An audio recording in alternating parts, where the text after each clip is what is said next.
Hi, my name is Ryan Swanson, Training Development Manager here at ProSpot.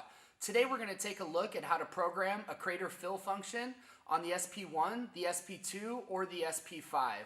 With aluminum welding becoming more and more prevalent in today's collision repair industry, it's becoming more and more important to understand how to properly weld and repair aluminum panels.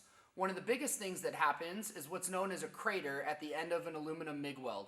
This happens because aluminum disperses heat so rapidly and it's so hot that at the very end it makes a little divot or a little crater that makes a weak spot. So we want to be able to counteract that. In order to do that, we can program the crater fill function on the SP series welders to give us a nice clean aluminum weld.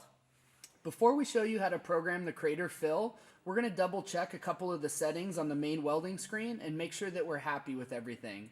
So in the upper left hand corner you can see that it is on the 5554 AR, standing for argon gas. 1.2 is the wire diameter, and we're in a synergic pulsed mode. So everything is correct there, as the 5554 1.2 millimeter is the wire that I have in the welder. You can see that I have the welding parameter also set at 1 millimeter. So to access the crater fill, we're going to hold the setup button, and that'll bring us to the setup menu. You'll notice that right now it is in the 2T trigger mode. So if we scroll down towards the bottom, you'll notice that there's 1% there and nothing underneath that. That percentage represents the hot start. If I turn that up, you'll notice that the hot start times show up as well.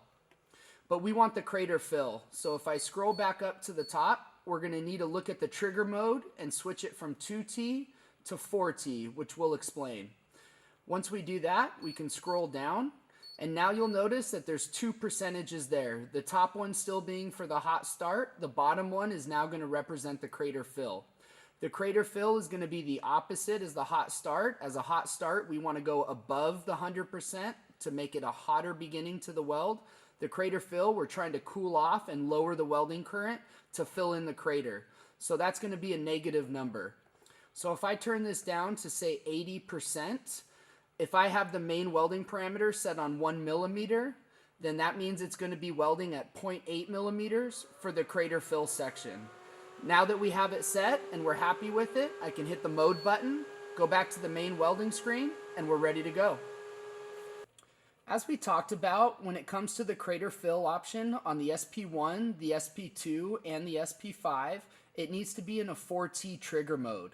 A 2T trigger mode is what we normally weld in. So a 2T trigger mode is press the button to start welding and then let go to stop.